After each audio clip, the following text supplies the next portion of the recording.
Hello good people, welcome back to yet another video here at your favorite channel of your choice.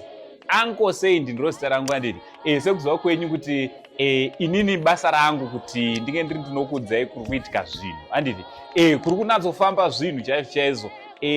Maizviziva here imimi kuti kuVictorious Family Church International ndo kune deliverance zvamai manje kana uri kuti unorwara pane maspirits amusirunzisa kumafamilies uku kana kune vane kana cancer, ndakaona vamwe vachirapwa cancer chaicho, mune maronda musinganzwisise kana hama yako iri kuita zvisinganzwisisike, aiwa zvamai manje paCity Sports apo ndo pari kuitika basa rachona rese zvekutoti amazuva ano ozva mafirst days maingozara muCity Sports but ozvinezvi vatova nemaoverflow. Why? Because pane zviri kuitika ipapo.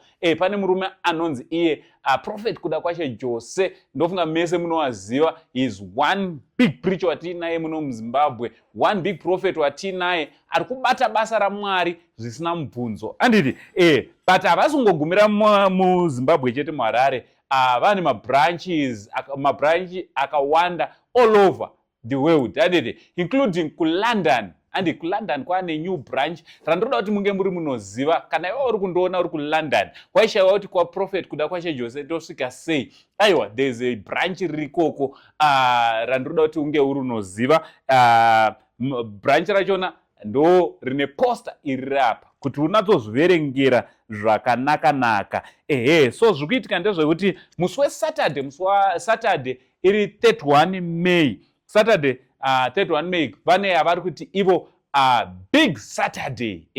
Big Saturday ichange iriko. So iwe zvaunongoita get in touch with them wobva waziva kuti zvichange zvichifamba sei. But information yese iri ipapo ndo iri paposter. Also don't forget kuti every Saturday kune kuchipindwa service every Saturday. So you don't need to wait for 31 May. You can start going right now this coming Saturday. Wototanga kutoenda kuservice uchikomborwa naMwari, Mwari achikuendesa mberi zvakanaka. Aiwa, inyasha kaidzama inzwirwa. So London branch inzwa izve tiri kutaura zvekuUK andini, tiri kuti London branch rakavhurwa riko riri kubata basa raMwari. Iwe zvaunongoita chete kunge uri unobatana nawo panhamba uziva kuti zvinofamba sei.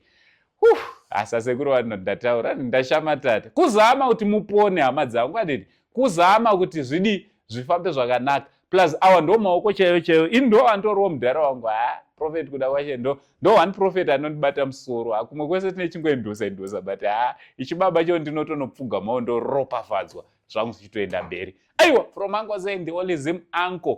Ameno anoti pirinyi asi hamusi uncle. Ndezvekwako izvo. For now, it's much love.